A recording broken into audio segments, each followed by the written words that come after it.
Hello, this is the story of Androcles and the lion. Androcles was walking along the road one day and saw this poor lion with a thorn in his paw.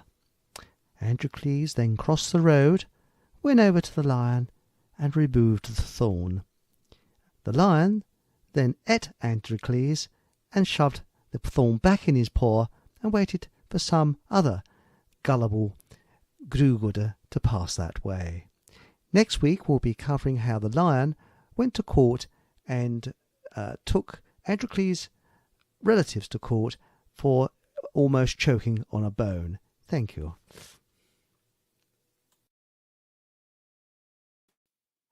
Good evening and welcome to another exciting show.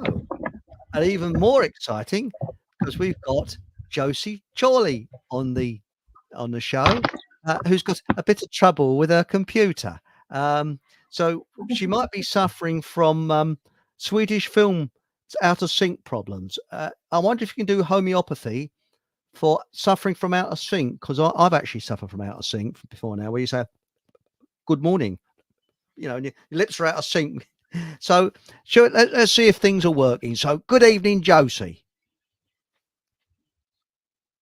Hello, Chris. It's lovely to have you. Nothing like a deadline to get them gremlins out the works. I know. We tried the camera. It worked perfectly the other day, didn't it? We were sitting, have a good old chat, and then we switch on tonight, and it goes. That's life, isn't it? So, but we've got there. We got there in the end, yes. So if you have, it couldn't be as bad as last night. Look, I'd like to thank everybody that's watching last night's show on Rumble. I've got a radio show on Rumble, and it went for half an hour. We couldn't get through 2 miles. But at least it's working, and we got there in the end. Now, first of all, there's a big thank you going out for an extremely kind person who, at around 6-ish tonight, Stephen, I won't read out his surname because I haven't had permission to do so. Stephen, thanks a lot, mate. You bought 3 coffees in Buy Me a Coffee, which is down below in the descriptions, and much appreciated. And a very nice message it was as well. Thank you very much. So thanks, Stephen. That's great. Now, I believe that you're doing a talk tomorrow at some far off place, aren't you, Josie? Are you there? I am. Yeah, we do every couple of weeks organise like community chats in the local pub and on various subjects. So it could be on wealth, health, growing vegetables. It could be just anything that's going to enhance the community, really. And I've put together like a little presentation to do to the guests on acute emotional support remedies, which I'm hoping going to help people support them through these crazy times. So yeah, that's going ahead tomorrow. So it should be really nice. They're a really good bunch of people down in Stansted Abbots. Stansted Abbots coming from like Hertford, Bishop Stortford, all over East Herts, really. Are people from Fockham Hall allowed in? Because that's a separate country. Will they need a passport? Yeah. Will they need a passport from Fockham Hall, or is it? We will be allowed in. Yeah. Because it's an independent country that's surrounded by Hertfordshire, and yes, where I live. But so it's at Stansted Abbots, near where? And if you don't know where Stansted Abbots is, well, you look it up on Google. And is there a postcode I could give out so that people can find it if they're trying to find it? Do you know? SG12. SG12. 8AA. 8AA. Double A, as in batteries. AA. AA. Yeah. And it's at the Red Lion, it's got a car park at the back. But get there early because it gets fill up pretty quickly, the car park. And will you be in the marquee tomorrow night, or will you be in a room? No, the marquee was only there as a spillover from the World Cup. So that's why we were able to have like 80 odd people. There's usually, excuse me, We allow for 44 people to sit comfortably in the restaurant. The restaurant and the Red Lion's shut on a Monday and a Tuesday night. Ah, And the good people, Julie and Martin of the Red Lion, have agreed, are happy for us to use the restaurant space on a Tuesday evening. So that's what that's about. that's So I smashing. thought, Well, I went to see John Hamer because I've known John Hamer for quite a time, but we've never actually met in person. And okay, I met Karen as well. Marvelous welcome. We got like a house on fire. It's brilliant. It was, and he came yeah, on the next Sunday on my show. So, but he's been a regular on my show for years. So you know. But let's have a quick looking chat, shall we, before we start, and we can learn all about homeopathy. Now, sure. the person who gets the brownie points this evening is Paul Mohammed, and he came on at 4 minutes past 7. That's bloody keen, isn't it? And he says, "Evening all, and no ad blockers tonight.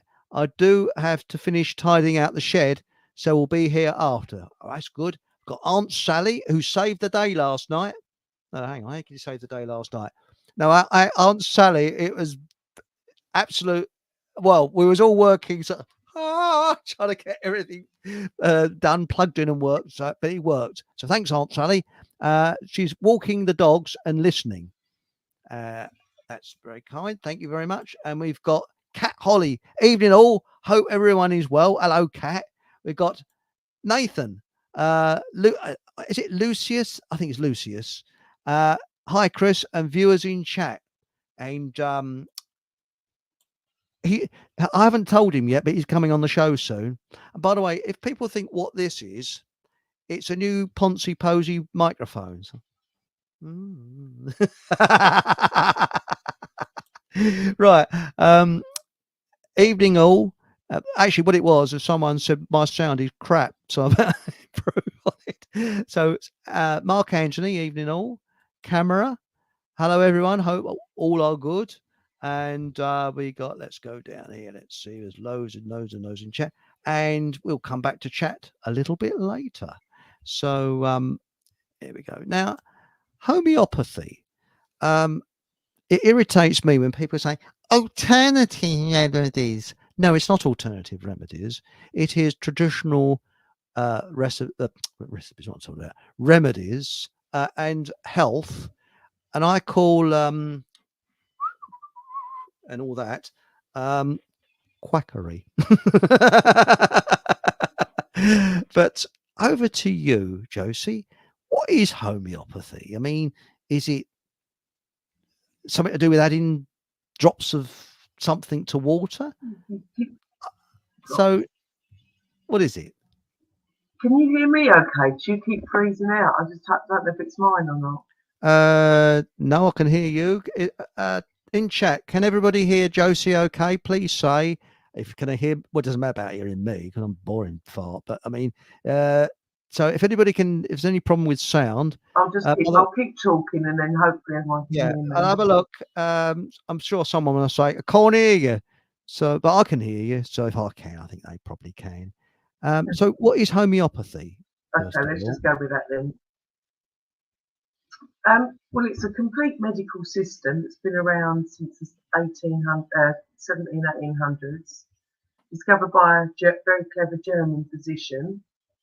But it's a complete medical system. So from your acute illnesses right the way through to your chronic illness.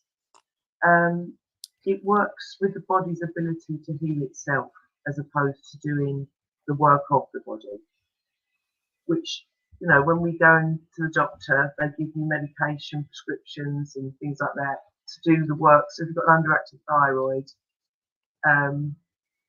shall I come in a little bit closer? Thanks. That's Nathan. it. Both marks are great here, but Josie's a little quiet. Yeah, That's so Thanks, Nathan. Thanks, South Coast Rich. Sorry, I'm you. very sorry for my rudeness there. I had to cut in, so carry on. Sorry. Okay. Yeah, so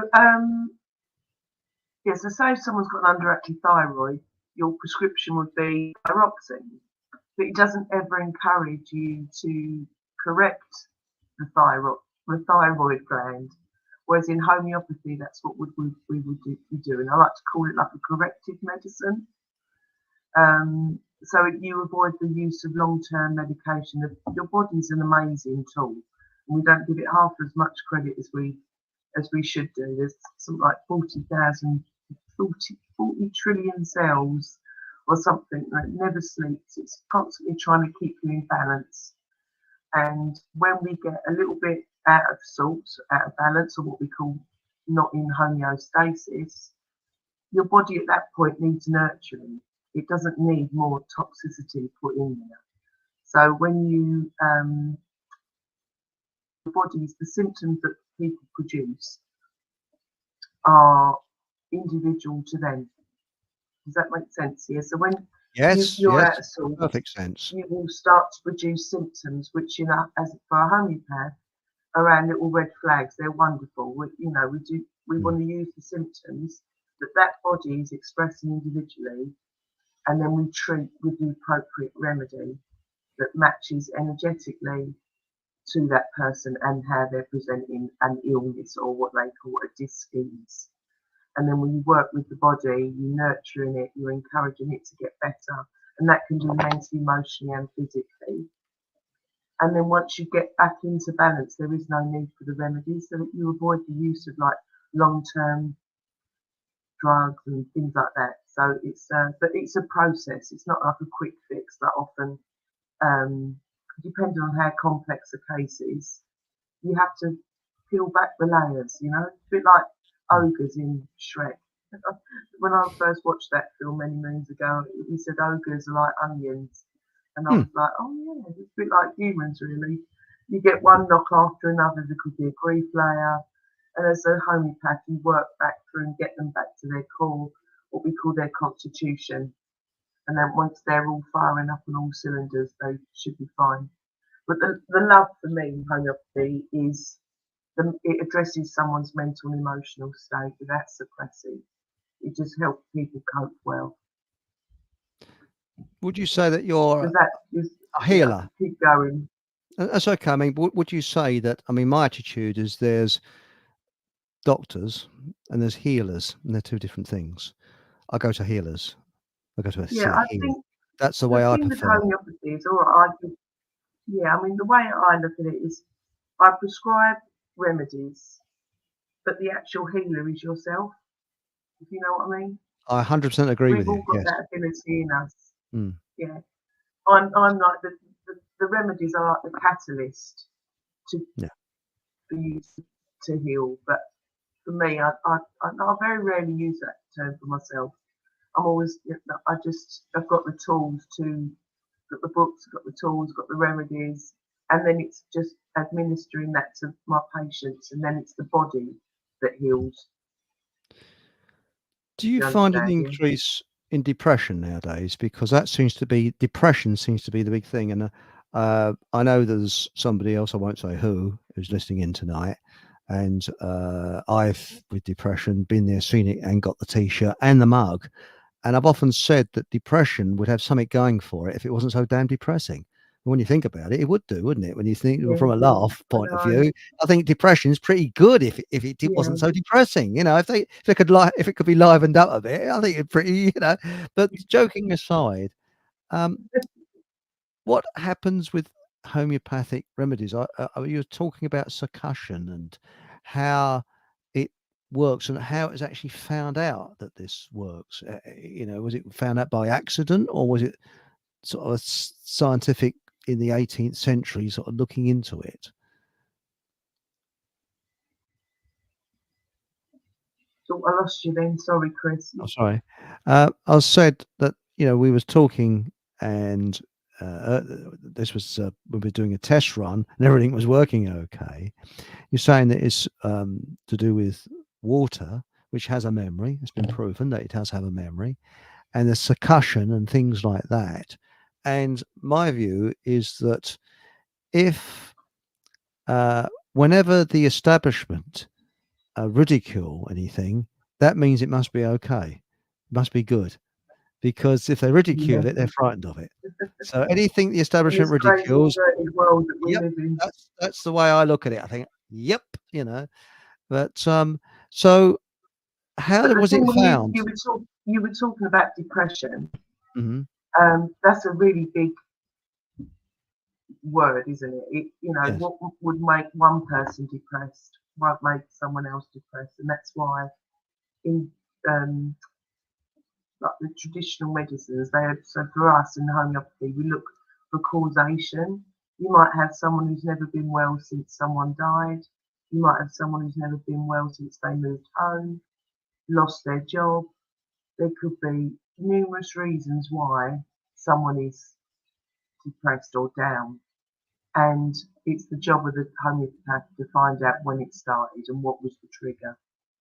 And it's those little tiny symptoms, even down to whether they're a hot or a chilly person, will make the difference. It's so personalised, the remedies. Mm. So if we go to the doctor, you'll get a bog standard antidepressant, whereas in homeopathy, you will get a remedy that will work specifically for you. So if you've never been well since you lost your parent, or a divorce, or broken heart, found out someone's betrayed you, there are different remedies for all of those causations, and it's so that's why it's really good sometimes to do like a timeline as well. And often, excuse me, when someone's had an emotional upset or disturbance of some sort, there'll be, or an illness starts, sorry, there'll be some sort of, that will potentially be the trigger after that.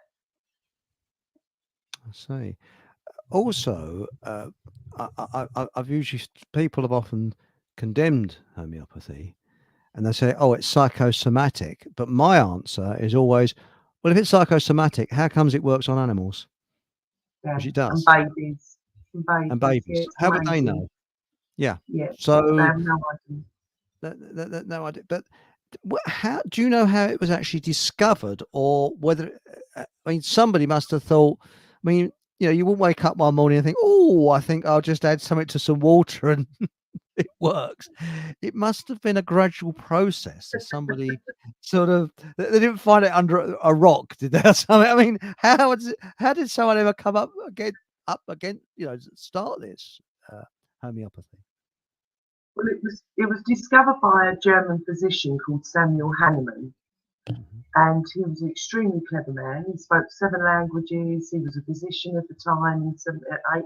Always get the centuries wrong. So, yeah, late 1700s, early 1800s, he was a physician, and he was so disturbed by the practices of the medical world that he stepped away and decided to start translating the medical books from like the Far East, the Middle East, who were far more advanced medically than the guys in the West. And then he was translating a book one day, and it said that the reason cicona bark, which is quinine, is Mhm. curative in malaria is because of its bitter taste. So he said, well, there's loads of things that are bitter. It's got to be more than that. So what he decided to do was to start eating the bark raw. And he just kept eating it. And after a few hours or a couple of days, he started to produce malaria symptoms, like hot and cold sweats. Wow. Yeah, it was really bizarre. And then when he stopped taking the Chicona bark, all the symptoms went away. So he thought, right, okay, let's get on this, and started practicing on his friends and his family, and used various other um, substances, and found the same. So it's a bit like what Hippocrates talks about. You treat like with like. So the Mm. way homeopathy he developed it over the years was he knew that he couldn't keep giving things in a crude state because there is that um, potential for side effects. He wanted to try and avoid side effects. And what you started to do was to dilute the substances down. And in between each dilution, he was what we call succussion, which is like a banging of the remedy. Mhm. And in some ways, that with the combination of the energy that by banging is being put into the remedy and the memory of water, he found a way. And once you go to so many dilutions, there's none of the original substance in there, just the memory of the healing properties of that substance. So if you take something like arsenicum, which is a remedy, arsenic, yeah, Mhm. if you was to take arsenic neat, you'd have really severe. burning, internal bleeding potentially, vomiting and serious diarrhea if you were to take arsenic. So that, treating like with like, in the healthy, what you produce in the healthy can heal the sick. So anyone that gets really bad food poisoning, they get really bad stomach upsets, sickness and diarrhea, the number one that we turn to is arsenicum amalgam. And Be it's a careful how you say wonderful that. remedy for things like that. Yeah, you got to be careful how you say that. Oh, what did I say? No. I said Arsenica. It sounds a bit. Sounds a bit something out of a Carry On film, doesn't it? Oh, matron, she needs some arsenica, you know. But but I know, looking at it from another point of view. I mean, a relative of mine had a lump come up on her breast, and of course went along. It was the Po-Face Brigade and the fear porn and all that, and they said, "Oh no, well, it's advisable to have it taken off. It's not, you know, it's not dangerous, but you know, I think we're and she said, no. And this relative went to Greece, and there was a healing spring there. And whilst no one was looking, she bathed her breast in this healing spring, and she came home and it gone. The lump had gone. So that's Wow. quite something. So I do believe in healing waters, and I do believe water does have a memory, because we are, I think it's 80% water, aren't we? Humans. We are. Mm. Yeah. So Have you looked into Dr. Emoto, the Japanese guy? no, Have you not come across him, Chris? He's fascinating. no. He's a scientist, Hmm. and so he gets his petri dish, he puts water in it, and he speaks lovingly to the water, and then freezes it instantly. And then he gets another petri dish, and he speaks like really like words of hatred, and just really quite, Hmm. speaks horrible to the water, freezes it. And when you bring them out, the crystals, the one that's been spoken to lovingly, are the most perfectly formed geometric crystals, and the one that's been hated on is just all over the place. Ah, I mean, we it's did. Yeah. fascinating. It's absolutely fascinating. Well, we did an experiment. I think it's about 18 months, 2 years ago, maybe longer. I can't remember. Um, where I had 3 jam jars of rice in water. Oh, you did it.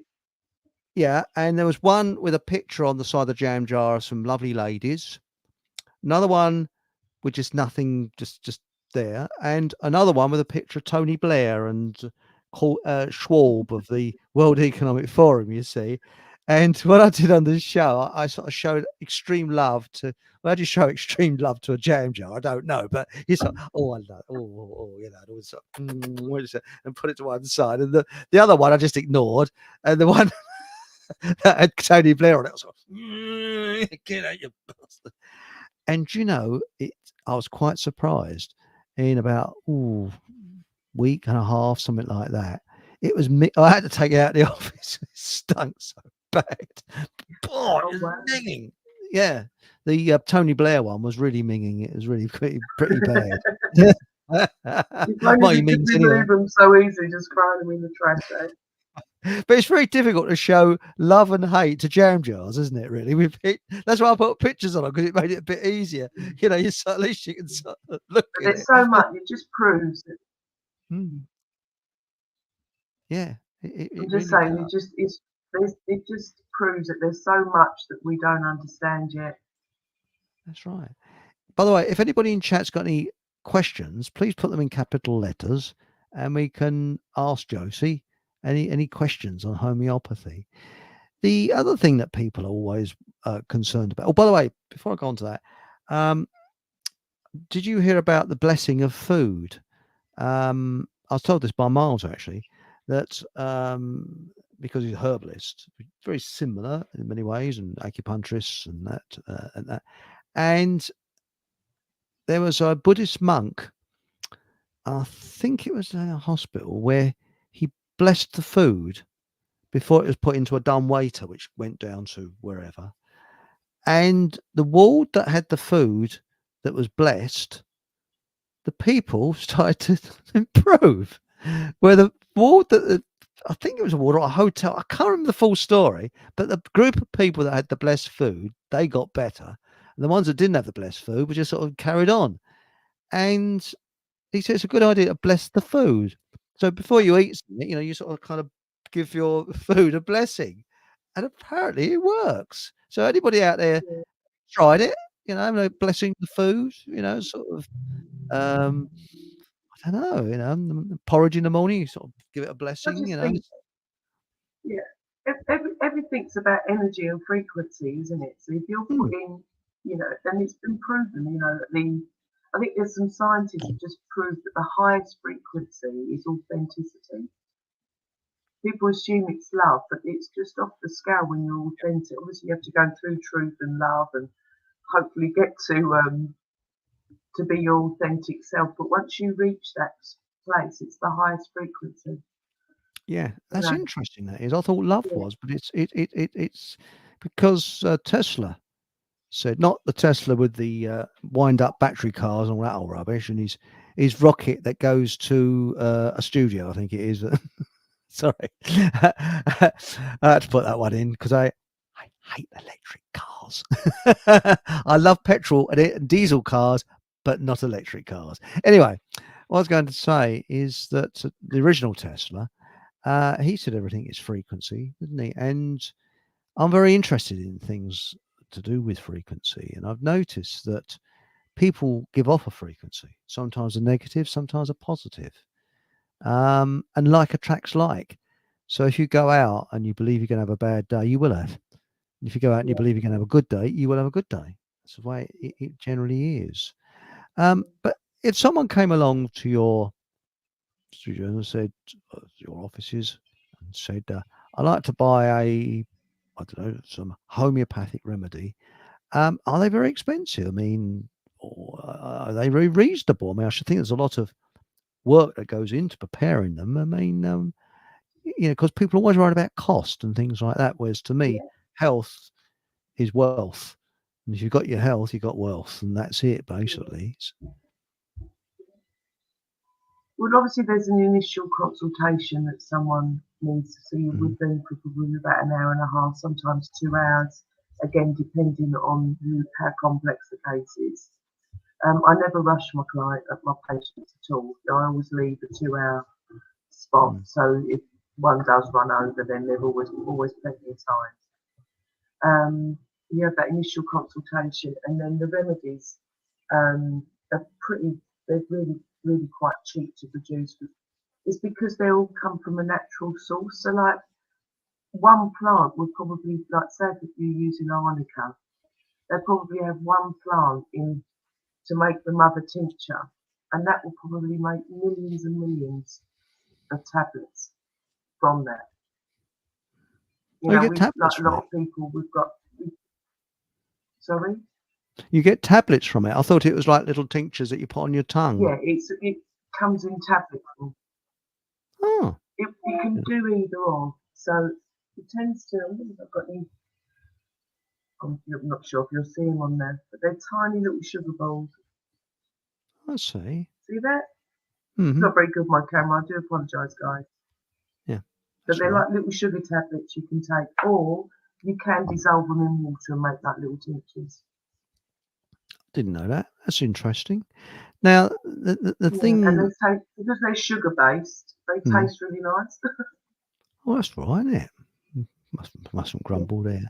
But I mean, supposing someone said, I don't know, come to you and said, "Look, I've got a pimple on my head. I haven't got a pimple on my head, but imagine I had a pimple on my head." I mean, would you would you turn them away, or would you say, "Go and rub some ointment on it or something," or "I've got this reoccurring pimple that keeps coming up on my nose. What can you do about it?" Is there something in there? Sorry, I'm not joking. I'm really trying to be serious. Is there something in their history that's making them having a pimple come up on their nose? Inside or out, it really, yeah. And there'd be, so you would treat the person with pimple, if you know what I mean. There are remedies that you can use for acute. If it's an acute pimple, right, Mhm. it's just popped out of nowhere suddenly, then you just use probably, and there was nothing more wrong with the person, then there are remedies that you can help with that, like silica and Hepsol, which encourages the body to expel things. Yeah, so boils, splinters, anything that shouldn't really be there. There's some wonderful remedies to help expel those things. But if someone keeps getting it, like the same with reoccurring, then there's something going on more on a chronic level. Yes, yeah. Hmm. And then that's when you start to use what we call constitutional treatment. And that's when, because we've all got the ability to treat our friends and family at home with remedies. Mm. It's so available to people. And especially if you've got a young family, your children will get sick at like the most ungodliest of hours, like midnight, 2 o'clock in the morning. They've got a raging fever, they're screaming, crying, whatever, and you just don't know what to do. People reach for, the usual suspects to try and address the fever. But really, we've been terrified by a fever, and really that's our first line of defence, that something's going on and the body's really churned up, it's really energised, it's trying to fight something. So you go in with some really wonderful remedies to help that body with the inflammation, the heat. Even if the child can't explain to you what is wrong, you just know they're really distressed. There are remedies like if they're weepy and needy and clingy, that could be pulsatilla. If they're weeping but they're more angry tears, more pain tear, you can go in with a remedy called chamomilla. If they're raging hot, radiating heat, it's come out of nowhere. Belladonna, which in its raw state is, really quite deadly nightshade. It's it's one of the most toxic things on our planet. But as a remedy, it's the most amazing fever remedy, belladonna, for those children that out of nowhere can just But fever is good. start That's good for radiating. you. Because people Where I talk about chronic illness is a process. When you're dealing with an acute illness, the remedies can work really, really quickly. And there's nothing more empowering for a parent to be able to know their child's really poorly, and then your parent is administering the remedies, and that child just calms down in front of their eyes, and that's a good feeling because you don't want your children to suffer. that's amazing. It's a That reason, is and I often get messages the next day going, "Oh, I went to my little kit yesterday, and I gave belladonna, and but my baby just went back to sleep again."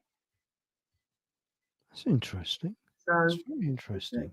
so it So, can work really quickly. mm, that is odd. That is a kind of I mean, how did you get into this? I mean, did you always realize that you were some form of healer? You had these powers to heal? Because I really do believe that when you've got this thing in you, I believe everybody has got the power to heal. We're all healers, but it's knowing it and how we can deal with it and understanding what it is. Um, when did you first? Have you always felt you wanted to heal people, or is it something you just wandered into by accident? Or it's synchronicity, I think. It's a brilliant story. Mm. I used to work in the city. You couldn't get to completely different careers. I used to work in the city, and um, I used to listen to some of the girls used to have to put their children in nurseries from like 7 in the morning till 7 at night, and they used to hate it. And I just thought, oh, if I'm ever blessed with a child, I'd really like to be able to a career that I could maybe work from home in. Anyway, I came out of a really long relationship. I was in a relationship for like 7 years, and I don't know if anyone else has been there. You just think a little bit broken, a little bit just needed some Mm. TLC. And me and the girlfriend just shot off to Gran Canaria for a week, and lay around a pool and read books. And I'm quite a social person. I really love people, but at that particular time, I was like, I really don't want to talk to anyone. I just need a week just to recoup. And I was laying around the pool, and this older gentleman was walking around, like all really lovely, really smiley, really jolly, chatting to everyone. And I just thought, oh, please don't come over here. I was 15.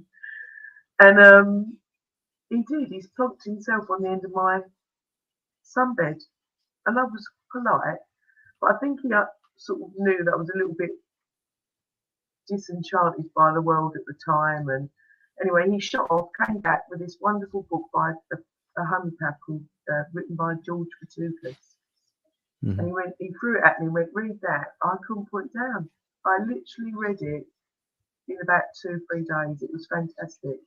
And then being the spontaneous Aries that I am, I literally came back in the October and just found a course, decided that February 1997 I was going to be a homeopath. And I just loved the book. It just resonated with me. And he was a vet. The gentleman, his name was Michael, he's from Ireland, and he was a homeopathic vet in Southern Ireland. Lovely, lovely man, and yeah, I've never looked back. That's great, isn't it? I mean, what do you feel about? I know it's probably going off the subject about things like faith healing, because I've actually had it done with me, and I was actually gobsmacked. I don't know enough about it. I don't know enough about it. You feel an energy. You really do feel it coming through. Amazing. It's energy. I think anything that's to do with energy, good energy, cannot be bad for us. That's right. Now, shall we have a quick whiz into chat? Let's have a quick look. We got here. Now, Nathan said, "Happy new microphone, Chris." You've got a bloody lollipop next to him, I think. Apologies for any delays replying. A note from parents, please. I am responding to a ton of emails. Yes, he does have a lot of fan mail, Nathan. You know, I mean, yeah, like myself, you know. Can you smell with my fan mail? Can you smell some of those cats? Dogs? No, it's bullshit. Actually, no. Actually, I do get quite a few emails and that. So, Tina Elizabeth, hello. Hatchy. Hi all. Cat Holly said he made a great documentary, brilliant and really fascinating. I think that's somebody you probably mentioned earlier. Could someone acknowledge me? I would have thought that was about. Yes. Yes. Could someone acknowledge me and Buds? Hello. I'll acknowledge you. Greetings. Koei. Now, Hachi is thank you. I realise you're not algorithms. No. I had algorithms. I got some cream and it cleared it up after a while. You know, it's a bit embarrassing. I think my neighbour's cat had algorithms as well. I think there's a lot of it around nowadays. Stephen Truth Seeker. Hello, Stephen. And we got here. Camera says, I'm just a bit slow today, hun. Sorry. Hope Bud's in behaving for you. Or so do I as well. So, yes, I'm a bit slow today. So, well, mind you, a bit slow every bloody day. But, so are you based in Stanted Abbots, centre of civilization as we know it? Yeah. I work from home. Yeah, I work from home. So I've been here probably.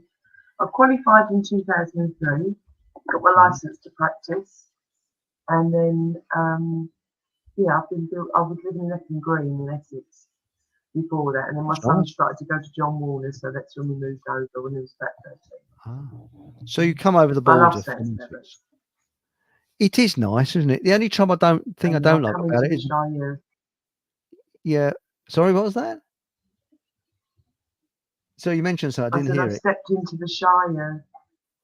Well, the only thing I don't like about Stanted Abbots is that bloody level crossing that always holds me up. Once you realise there's only 2 trains. Yeah, and I always catch them. Well, remember when I left there? Was it 2 Tuesdays ago? Yeah. And it was, what time do you finish? 10:30, 11 o'clock, was it? Yeah. And I held up the bloody level crossing for 10 minutes. And there's only I think it's a single track, isn't it? Yeah, I think it's a single track. Isn't it? No. Because it terminates at Hertford, doesn't it?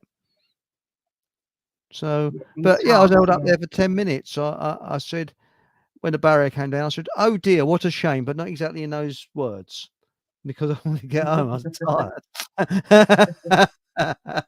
So, what is it? Sorry, he's going to say, Once you know there's only 2 trains an hour, and I catch him. as a if you call it, yeah. Yeah, 2 trains an hour. But why is it always seem to catch them? I don't know what it Yeah, is. I so don't think I've ever been through there without it being the bloody barrier being down. Mm. But it must. so you've got 17, Mm, 17 and 47 going into London, and 22 and 52 going to East Herts. So sometimes on the 17 and the 22, or the other two, if they're 1 minute out, the barrier will stay down for 10 minutes, 10, 15 minutes. Whereas, yeah, that's when I was but once you calling. know that, you look at your clock. Well, I do. I look and think, am I going to get across the barrier? Yeah, but yes, it's a lovely little country village, and it's not far from where I live. But the thing is, what I like though, it seems to be more preserved than the rest of Hertfordshire. They're not don't seem to be building as much, or am I wrong? Around where you are, Isn't there's more? they don't seem to be building as much around where you are than, even though it's not really. I don't think there's any preservation orders around there or anything. Although it's very oldie worldy, isn't it? It's very old Well, there's fashioned. there's there's plans to build between. So when we come off, you come out where the red line is, you go out the other end Mm, of the village. I know it. You drop down to the 414 to go towards Harlow. I Just know on it. the Yeah. left hand side there, they're planning a massive quarry and thousands of new homes. So there's a big, Oh. yeah, one of the farms has been sold and people are fighting it. Um, Mm, but it's going to just be, they just keep merging the towns, mm, don't they? So all the little villages that's at right. some point probably will get sucked up. But at Well, the moment we're hanging on to our village status. where I live was like a village, and they're just housing estates all being built around me. It's horrendous. It really is. But I'm looking forward to the day when we can find the people that are responsible for it, and we can have them in court, and we can give them free, at taxpayers' expense, a once in a lifetime experience of medieval bungee jumping. Have you ever heard of medieval bungee jumping? It's where you put a Oh, rope it sounds fun. so round the legs, you put it round the neck and over a sewage farm, and then boing, boing. Oh, but no, I think that you know, back to homeopathy. What about people like myself that suffer from irritable inland revenue syndrome? You heard of that one? You see, whenever I see anything from the Inland Revenue, I get a kind of irritable rage come up, as sort of a. You know. I think there's a lot of people got Yeah. irritable Inland Revenue syndrome and irritable car parking syndrome as well, because you have to pay to park everywhere. Oh, and before we go any Yeah. further, do you have to pay in the bloody car park at Stanstead Abbots, or is it free? No, they've just brought in parking restrictions and no one was consulted on it. Yeah. Oh So well. it's the weirdest little high street. So you've got a balloon shop, you've got about 3 hairdressers, you've got a couple of Mhm. barbers, but we have got a great curry house, the Raj. We've got a Thai restaurant. We've got the Red Line food in there is amazing. So my sister teases me all the time, saying you just don't Mm. travel anymore. I'm like, what? Why should I have to? It's Mm. everything's on my doorstep, really. Well, That's sound like right. I'm trying to sell a 15-minute city. Well, it's a bit like being in Devon in many ways, because you go up that hill, don't you? And I mean, was John Hamer impressed when he went there, because he comes from Scarbados, commonly known as Scarborough?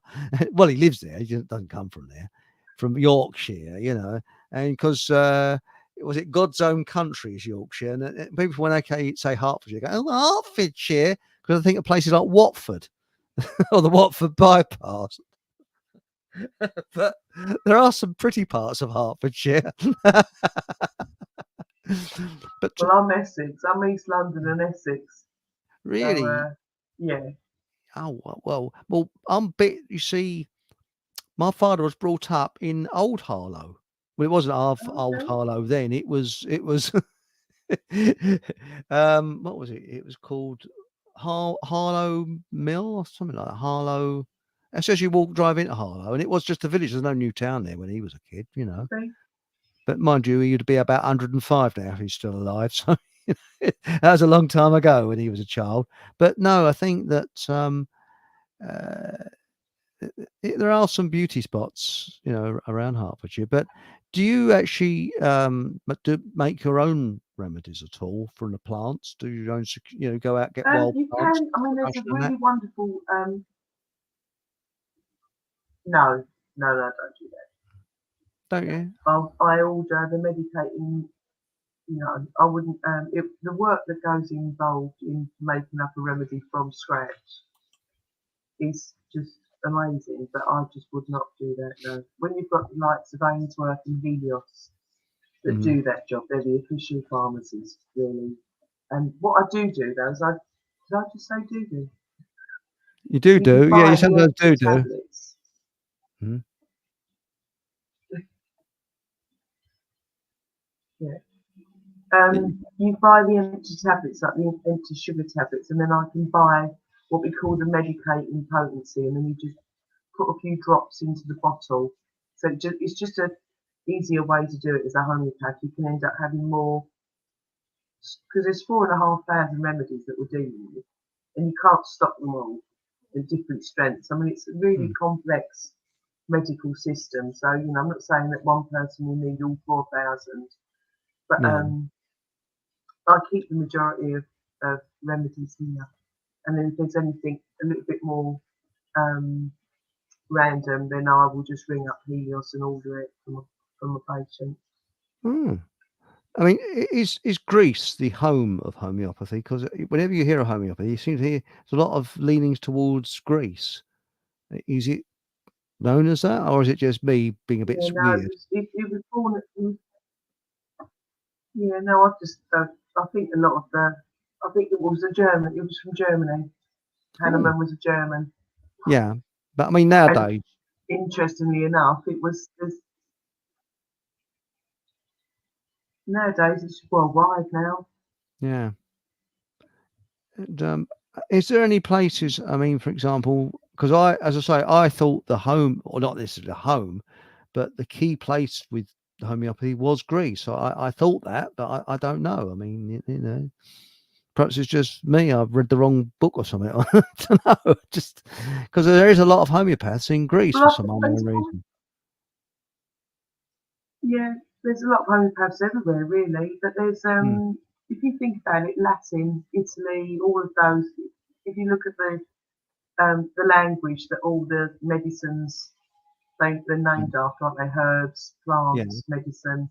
They often use the Latin versions of what that is. Yeah, Mm, but yeah, I don't know what the link would be to Greece. I just know it was uh, born in um, it was born in Germany, and then just got taken to America when all the immigrants were first mhm. led their terrors of 1917. Yeah. in Europe and all over. They took the medicine with them. Yes. Yes. The Germany, I mean, I've got to be careful because we're on YouTube. We'll wander into this when you're on Rumble, and we can speak very freely because you know what happens. You've only got to say the wrong word on YouTube, and it sets the klaxons off at YouTube HQ, and they, oh, we said a naughty word. Off he goes, you know. And I've had more bans. I've lost count of how many bans I've had. They've taken, was it against community standards, but they don't tell you what the community standards are. That's the weirdest thing. But there's a new type of German, Medicine. If you get what I mean. Have you heard of that new German medicine? Yes, Yeah, yes. yeah. That's supposed to be. It's an energetic medicine as well, Mm, isn't it? that's right. Yeah, it's very interesting. But also, I mean, do you look into people's diet and things like that? I'm not.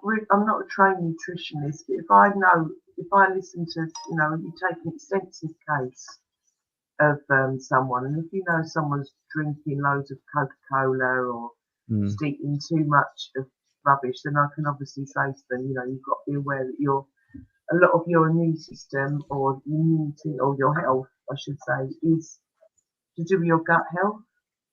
Mm.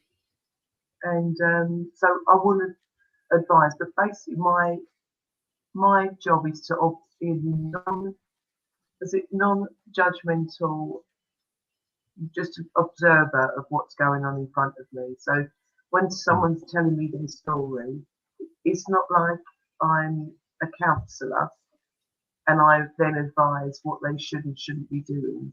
It's very much about putting them on the right remedy and allowing the remedy Mm. to strengthen that person on mental, emotional, spiritually, and physically.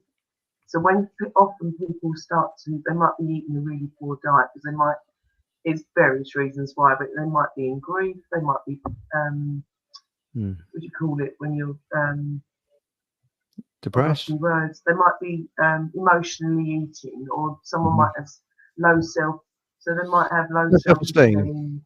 Mm-hmm. Yeah, so things like that. So when someone starts to feel better about themselves, all of that sort of falls in line as well. They start to feel better. Mm.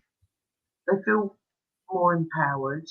They realise they're getting better, and they take a lot more time. But people tend to start looking after themselves better. That's But I right. do tell Self-respect. people to stay away from. Yeah, it just grows. It's a really Mm. gentle process, and it's not my job to sit there and judge. I just need to listen to where Mm. they're at. And if someone takes comfort from chocolate every night because they're lonely, I'm not going to say I will stop eating chocolate. I will Mm. work on the loneliness, and then if once that gets better, they feel better in themselves.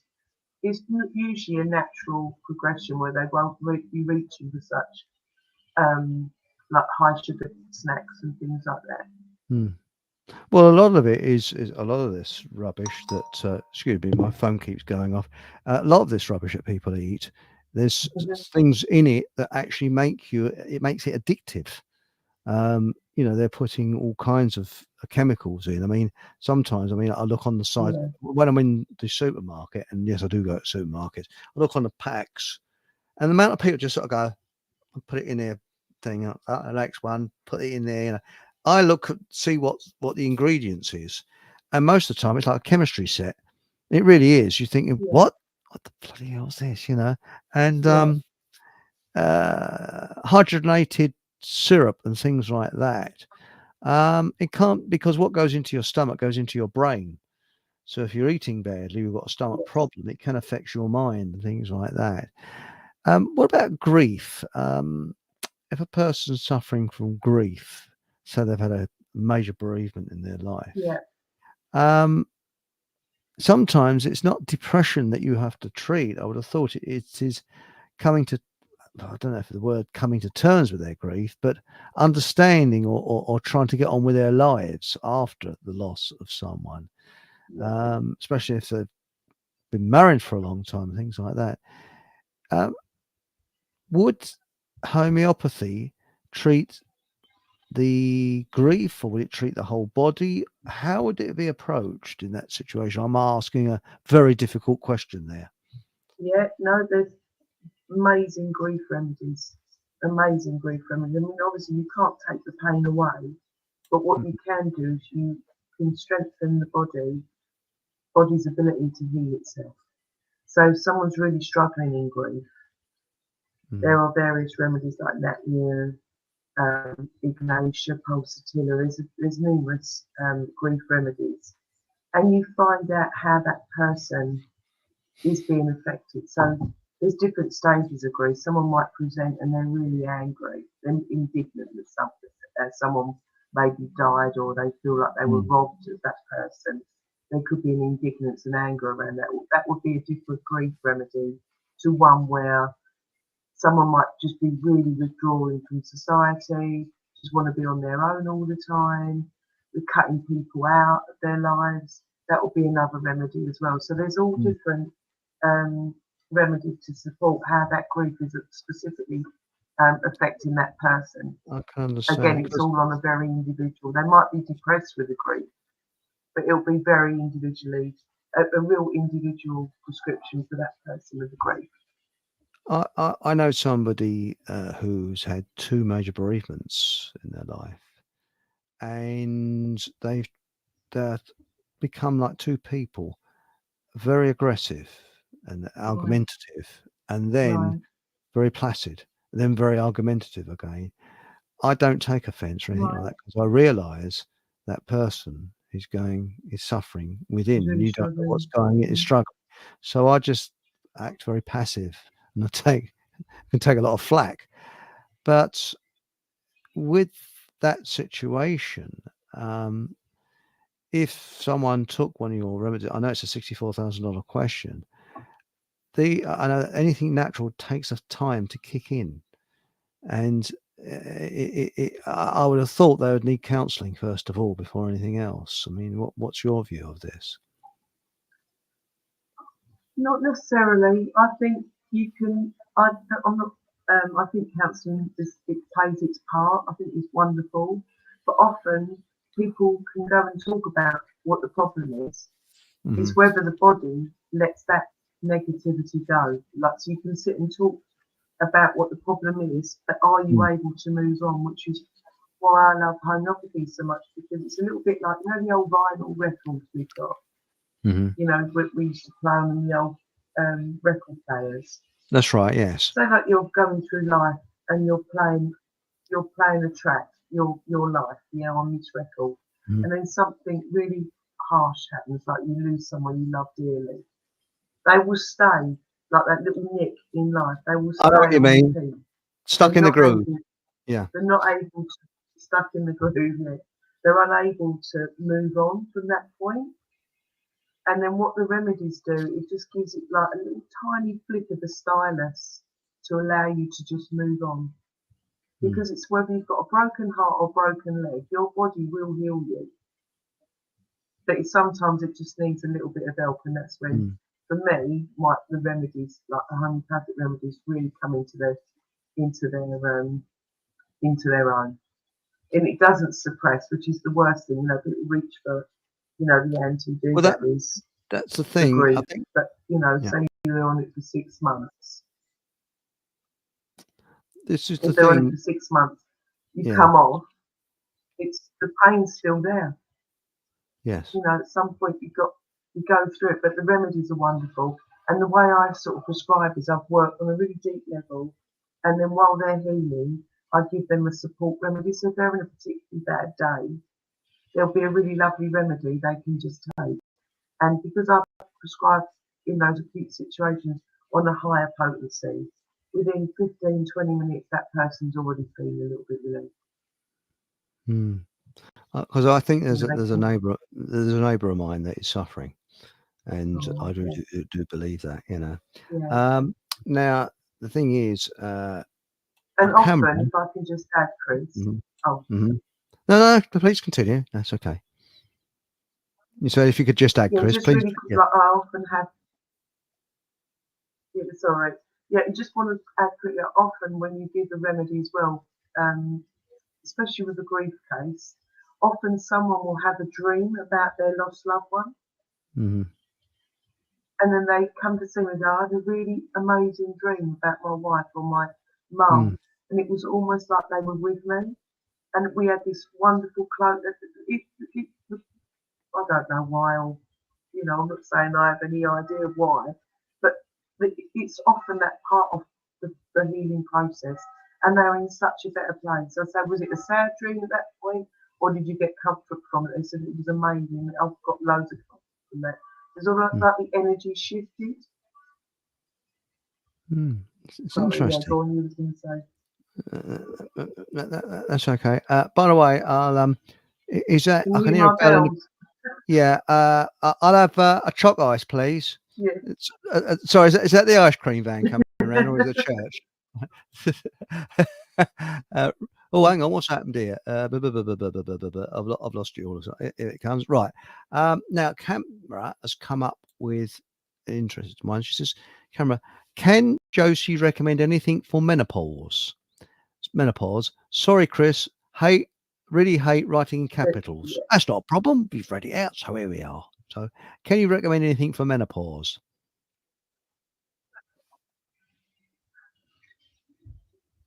Is There you that go. person's name Camera? Camera, yes. But she never lies because was it the Bucks Fizz tune? My camera never lies. You see? No, I know who this person is. Hi, She's from thank you for the she's from question. Norfolk. There is loads you can do.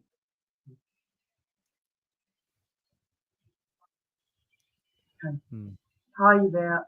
There are loads of lovely remedies to get women through menopause. And again, it's on a very, very individual basis. So even down to what type of hot flushes you have. Some people are affected more mentally, emotionally. Some people are needy, crying, anxious. Some people are angry. It affects women differently all over. Some get really bad hot flushes, lots of other female problems. But again, because we work on such an individual basis, you can give the right remedies for that lady. And what they don't tell you with their wonderful little 3-letter drug that they like to give out for women in menopause. I'm not going to say it. I'm all right.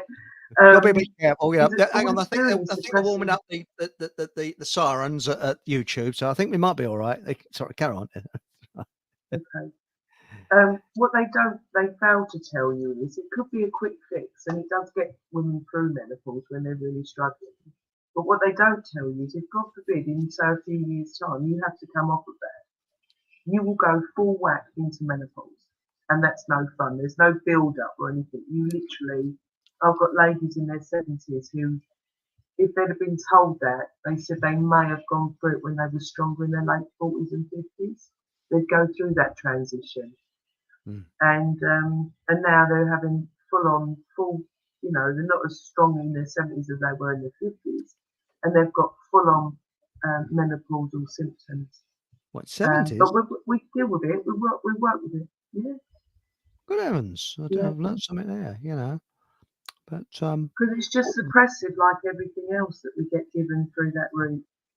yeah, it's like the woman in the post office. I think she's got irritable bowel syndrome. You go in there. What do you want? What's that? You can get into the queue. What? Hey? Yeah. Right. You should Cameras. get a job at the doctor's surgery. I won't Good use the girl. I won't use a horrible. This is camera again. I won't use a horrible replacement trash. That's brilliant. Yes, I know what you mean. Yes, I agree with you there. Good for you, Brilliant. camera. But do you know anybody up in Norfolk that might be able to help her at all? Do you have this sort of? Is there a sort of secret code you have? I hope you pass round here that'll do it. What the one If that? that lady would like, I do WhatsApp videos, online video consultations for someone who isn't, and I've got people in Northamptonshire, Lincolnshire, all over the country. If people, can't get to where I am, I'm more than happy to do an online consultation with someone if they're that little bit too far away. And how do they contact you? I prefer the one-on-one. Huh? Yeah. How do they contact you?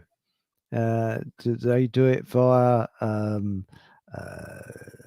email or something? Or hang on, you have a website. I've got So a website if that's right. easy. So if I put the website along the bottom on the screen, then they can contact you, can't they? So just bear with me a moment. Create a banner. So fire away with your website, and I'll shove it at the bottom of the screen. So you ready? Oh, It's thank you. www. But it's SUM for mother, Yes. DEA Yes. .co.uk. It's Right. someday.co.uk. Right. No, I won't scroll it on here. Add banner. What's this? Each folder. Oh, hang on. Sorry a minute. Hang on. Right. There we go. Right. Add banner. Here we are. Right. Now It should come on any minute now. Should do. Come on. What's the matter with you? Is it come on? Oh, hang on. Show. Is that right? Hey, yeah. So it's SUMDEA. I'll leave it there for a while so you can get your pencil and paper out. So, what's this? Oh, hang on. I broke my lead on my pencil and all that sort of stuff. You see. So here we go. Now we got here. Somebody else says St. John's for depression. St. John's Wort. Yeah, I use St. John's Wort. That's why I'm sort of spaced out most of the day. Hi, man. I'm on St. John's Wort. Yeah, groovy. But I know somebody though that said that it makes them Tom and Dick sick. It makes them St. John's Wort makes them sick. But Yes, John's Wall is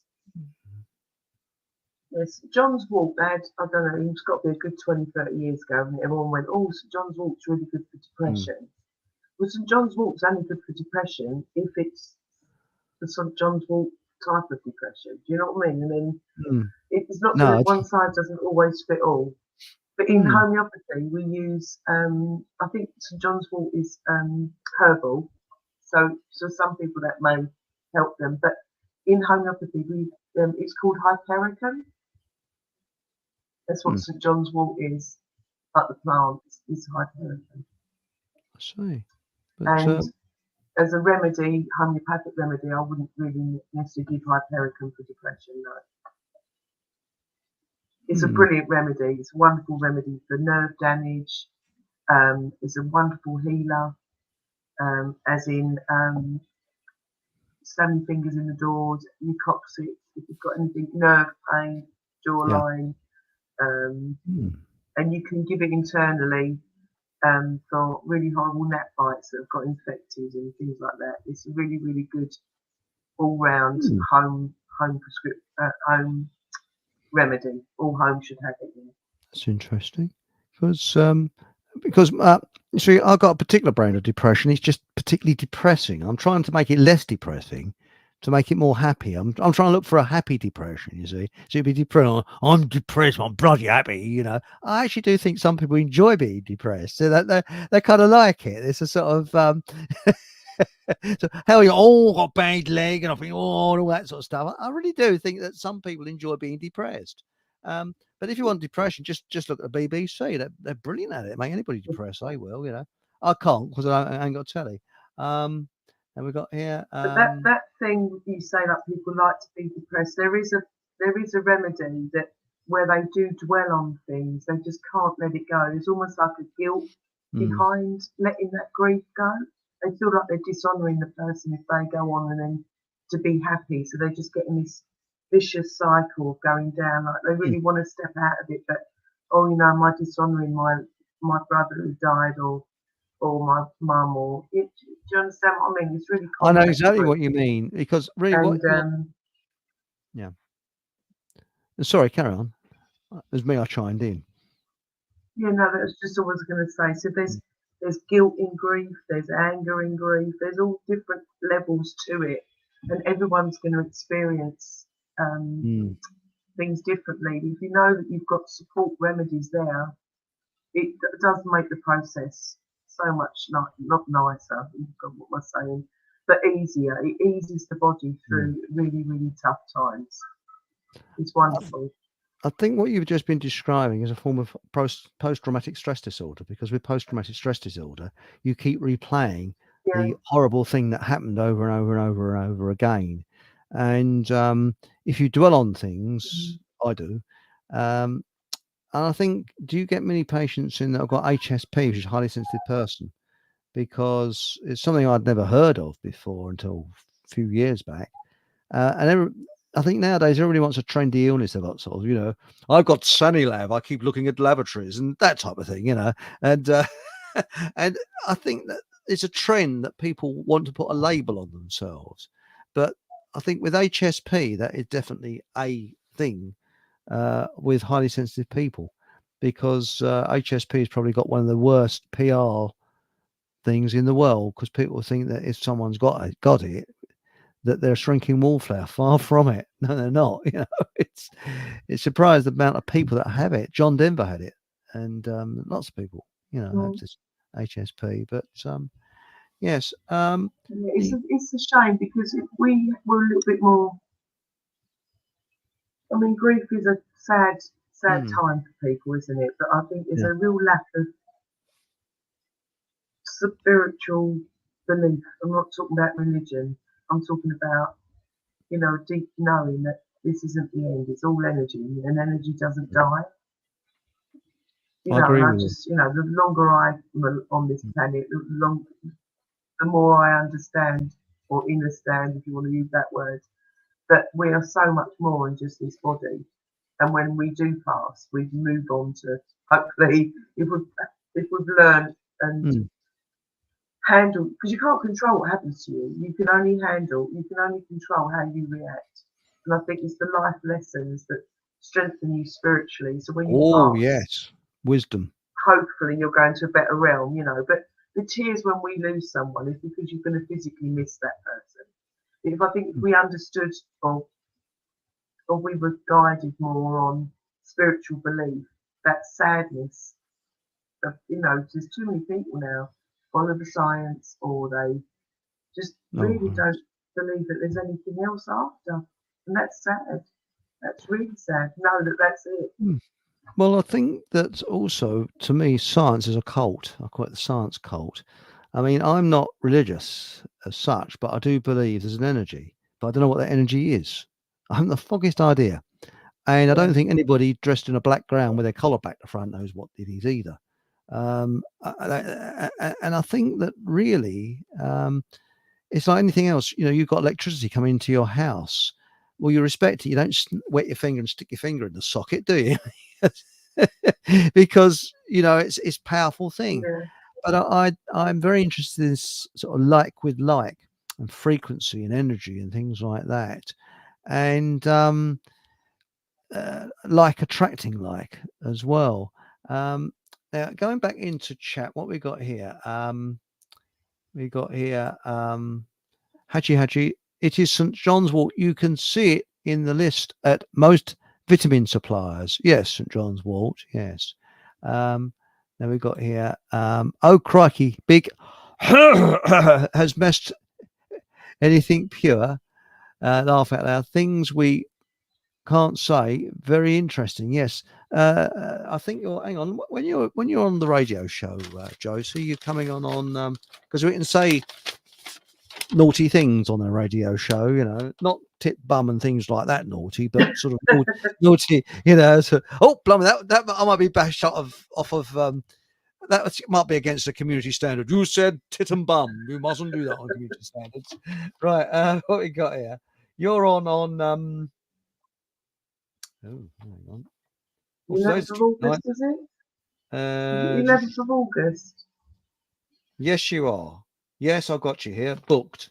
Yeah, you can see it. It's sort of there. There we are. Oh, you can't really see it, but I'll send you one. A list. It's I it's can't see moving all the time. Uh, that. I'll send you a list. You're on the 11th of August, and on the 12th of August we got we got Chris the Gardener coming on. Chris the Gardener next Lovely. day. He's booked in.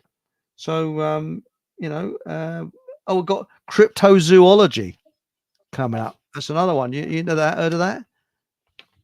Monsters and funny creatures. And people that walk around still wearing funny things around their mouths, you know, that they're still wearing Oh, masks. okay. Yeah, so because during Yeah. the last 4 years, I didn't wear I one. think I think the funniest. Mhm. I think one of the funniest videos I ever saw was a young lad going to the supermarket and he put a Batman mask on. What about that? Should a bloke with the Victorian? Oh, the old Victorian what divers had with a big round dough flop with all the windows. He had that at the full kit. He walked into the supermarket like it. But I was the only one, and I live Brookfield Farm, where every little helps. That supermarket there, it's a biggie. It's a huge supermarket. I was the only one walking around without a stupid um, nappy on around my mouth, and because people come to me, excuse me, so have your mask? I said, well, have you farted or something? I mean, can't smell anything, and things like that. I used to give them funny answers. And the other one I used to do is trick deafness. Mm. Pardon? Sorry? Have I got a what? Eh? You know, give up after a while. It's a deaf old twat, But no, I just. I had two patients. Mm, I had two patients ring me, and they were in Harlow Hospital for other reasons other than what was mhm, going on at the time. And I thought, right, this is going to be a test. I'm going into the hospital to deliver remedies, and I refused to wear one of those things. And I thought, right, give it a go. So I literally got myself into like a really good space, like yeah. headspace, heart space, and I literally walked through the main doors at Harlow Hospital, past security, who smiled at me, and I just kept walking. Got in the lift with two nurses. No one said a word, and I got onto the ward. And as soon as I went into the ward, this lady said to me, "Have you got a mask?" I said, "No, I'm not wearing one." She went, "Oh, okay." Delivered my remedies and walked out. It was like I was invisible. I don't know what happened. I walked out, sat in my car, and went, "Wow!" I was expecting to have an argument, like a Yeah. confrontation about it, and it was almost like no one saw me. It was really bizarre. You become invisible. Someone said, Yeah. not me, somebody said, they used to say to people, I'm afraid I can't wear a mask, I've got FFB. I said, FFB? Yeah, I've got FFB. And apparently a woman said, oh yeah, it's terrible. That is just fully functioning brain, FFB. So sorry, I can't wear, I've got FFB, but it tell you what it did. I think we can talk about this on our Rumble show a lot more easier. It shook me how people are like sheep. It really did shake me rigid. And I didn't do anything that they said. I just try to carry on life as normal as possible. And but the way people would dive out the way of you as if you were unclean, you felt like ringing a bell with it, unclean, unclean. I think I know how the Hunchback of Notre Dame must have felt. I mean, just it's Yeah. awful. But no, it's. But I tell you, the one that always makes me laugh is the people cycling wearing masks, all this fresh air around them. I mean, where I live, it's semi-rural, and all there is trees, bunny rabbits, the odd fox. And there's a woman that takes her dogs for a walk, even now, and she's wearing a mask. There's nothing around. It's just fresh air. Well, chemtrailed air, but you know what I mean. But Job on this though, haven't they? They did a proper job on people. oh yeah, it's fear.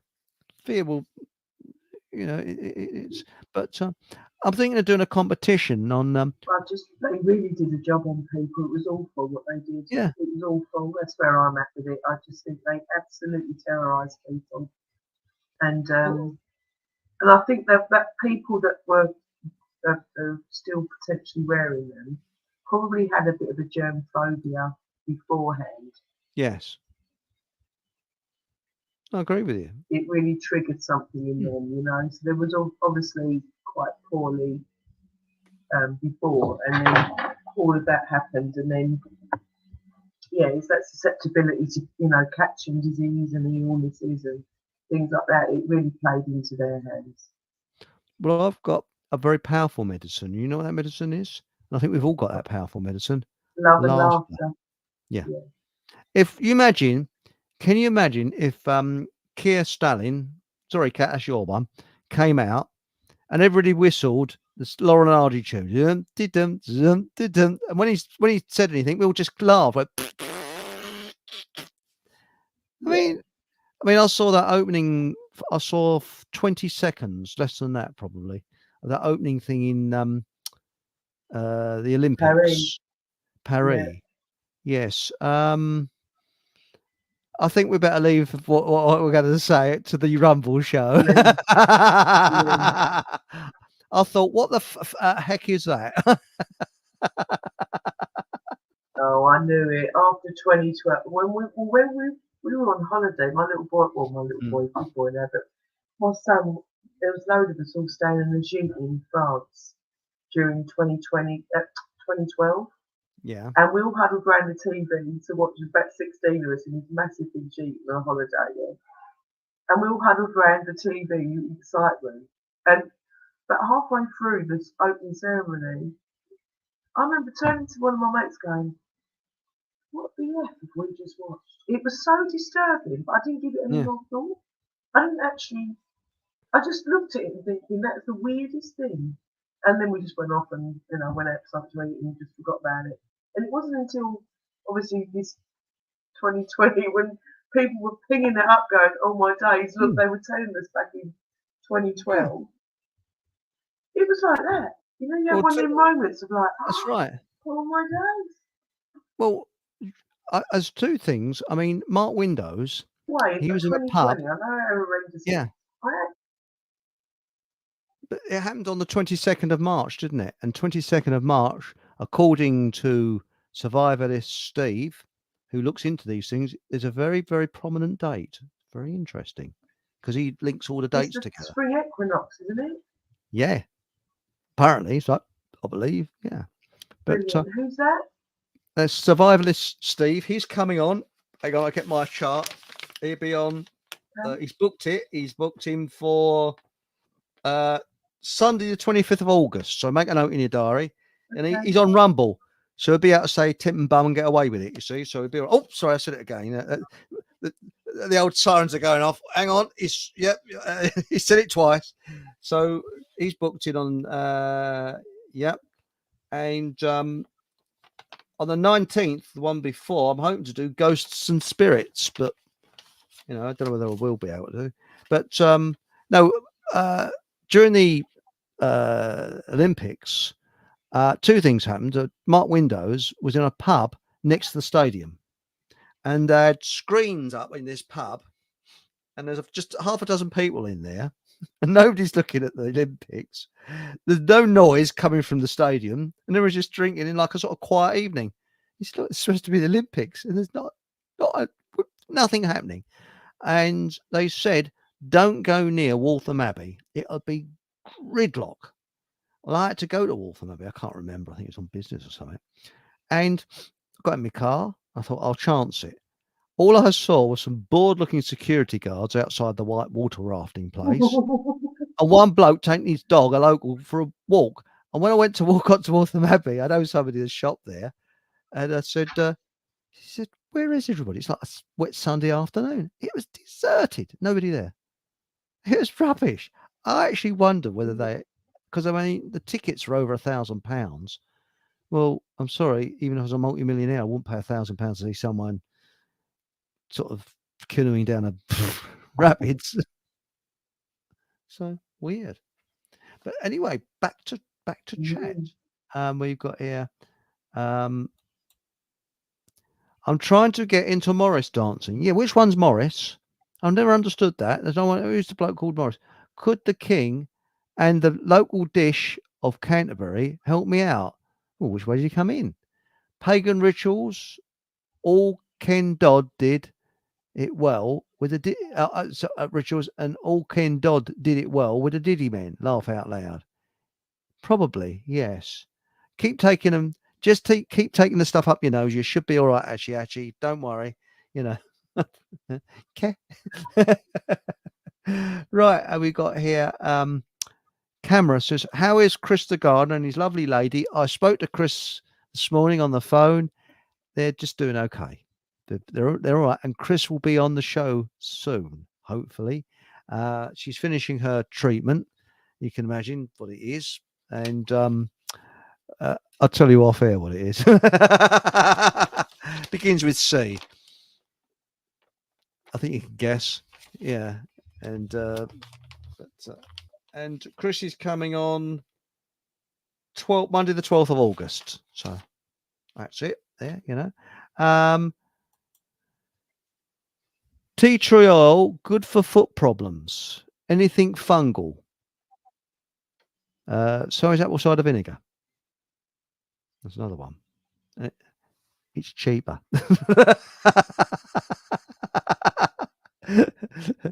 But yes, that's it. Now, I guess you have a treatment for foot fungus. I don't have that problem because I walk Yeah, around barefooted. Well, yeah. You can, well, in homeopathy, we treat from the inside out because you can obviously tell people to use apple cider vinegar and tea tree oil if they want to use something topically. But yeah, often I'll just use remedies that have got an affinity to that, and then they take them internally, so you're healing on a deep level from the inside out. You yeah. understand? To stop it Oh. recurring. It's just some people are very prone to that. I mean, I used to have chronic hay Yeah. fever, and it was so bad. It was like fits of it. And the worst one I ever had, I was in the fast lane in the car, overtaking another car, and I had some pollen. I got them through my window, and you don't have time to get for a handkerchief. Like afro, afro, and people thinking, filthy. Oh, look at him sneezing all over the place, but you just couldn't help it. You just, it's a fit of it. And as I've got older, it seems to have eased off a little bit. So, now we've got here, what's it? Ah, this is nice, isn't it? Um, Chris, that energy is unconditional love. Yes, yes, I think you're right there. There's a lot of people, I've often thought, if someone's grumpy with you or they're, you know, what is going on inside their mind? They might not be grumpy with you. You might just be Yeah. the, shall we say, the punch ball at that time. So, Yeah. you just don't know. I mean, we never know what's going on in people's minds. Um, I've uh, often found killing people with kindness works. treating others how you like to be treated yourself. That's what I've usually found. That's my sort of. But we got here, what was it? If it's good for us, I'm surprised that they don't ban it or make it illegal. So that's interesting. Uh, Now it says here, Stephen Truth Seeker said, did the government reduce the strength of these herbs available in the herb shop? Yes. It was, I can't remember the name of it now. Do you remember that, Josie, when they reduced the strength of tablets and things? It was called, it's a Latin word. I can't think of it. Damn it. Somebody in chat will come up with it. I can't think what it was now. But it was a big thing about 15, 20 years ago. Okay. Yeah, the late, what's his name now? He was on about it. Now we go on a little bit down we got here. There's another one. We've heard about the Morris dancing, haven't we? Well, by the way, Hatchie, if you find out who's Morris, can you tell me? Because I'll be interested to know. Camera, have you ever tried evening primrose oil? This is, I'd assume, for menopause. I believe there are quite a few others too, but that you will know comes in capsules from all health shops. You got to be careful with health shops though, because a lot of the vitamins that they sell are artificial. They're not natural ones, and you must make sure that they're actual natural ones, because a lot of these manufacturers of vitamins have been taken over by, shh, you know who.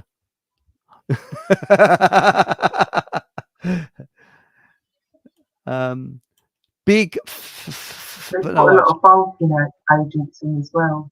that's right. Yes, yes, and basically you're buying talcum powder. um, cocaine leaf. This is actually is good in high altitude. No sniff here, mate. um, There we got here. Angela Dempsey. Hello, Angela. Barbara O'Neill has natural thingamybobs. I'm being, I'm a bit careful what I say. For most things, big hater. Yes, they do, and I hate big. Yes, a word that we cannot mention on here. But now it says here. That was it. Codex Alimentarius. Remember Codex Alimentarius? No. Yeah, it was Ian R. Crane was big into it. He's passed away now, and that was Oh, I okay. think, Yeah. yeah, at Codex that was. Now that rings a bell, doesn't it? Sorry, I had to say that one. Ding Did dong. you hear it again, did you? Yeah. What's about those bleeding With bell my ringers? reputation. What are up to? I mean, do you ever have a I sort of know ring it that ties rings. you up the wall? It rings. Yeah. No, it rings on the. It chimes on the hour. Depends on how many hours, and then 2:15, 2:30. Well, through the night as well. And I don't even all through the night. But you just get used to it. I don't hear it. Really? My My granddad sister and stayed over last Christmas. Hmm. Did she Yeah, hear my it? sister stayed over last Christmas, and she sort of like, yeah. And we all came. We were sitting in the front room in the morning, all different degrees of hungover, and she just burst the door open and went, "That effing church bells." Apparently, she heard it every hour. I Really? don't even hear it anymore. You just get No, used you to get things. used to noises. And well, my granddad and grandmother, they lived opposite a church. So you know, hard Right. days, hard week's work. And Sunday morning when I lay in, and suddenly, you know, I think it was about 8 o'clock. Ding, ding, ding, ding, ding, ding, ding, ding, ding, ding. I really like it though. It stopped working for about 18 months, and I really missed it. Really? Is it an automatic bell, or some Hmm. poor sod got to go in there every hour? It's like, oh, okay, ding, and walk away, you know. I'm assuming it's automatic. Yeah, I haven't quite Yeah. seen anyone come and go for 15 minutes. Do you ever see that? Yeah, I suppose there's a vicar in there. Is he a traditional vicar? You know, so hell, you know, says words like cassocks What, and Dick things like that. Emery? Yeah, Dick Emery, you know, Not hello. like Dick Emery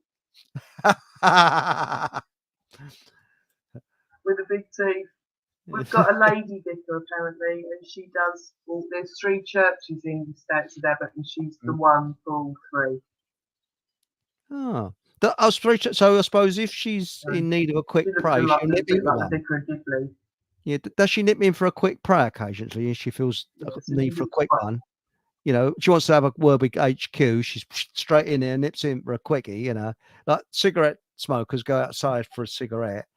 That she nips into the church for a quick prayer, I suppose. Yeah. Excuse me, I do need one at one moment, you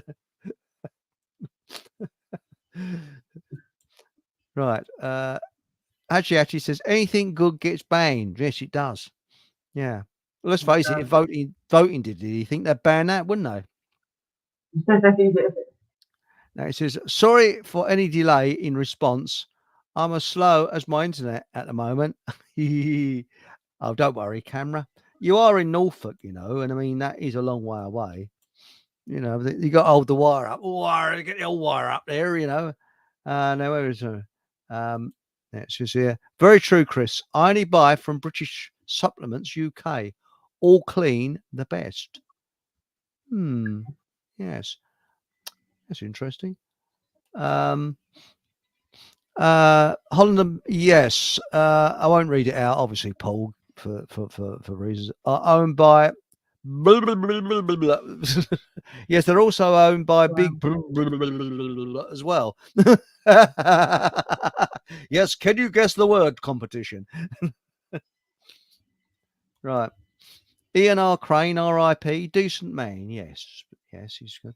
Now she said, we've got camera says, going to say good night. All thanks, Chris, Josie, and all in chat. All right, then. Ta-da. Night, night. Because I think they're an hour ahead of us in Norfolk, aren't they? Was it? Yeah. Or you got to go a bit early, or you know.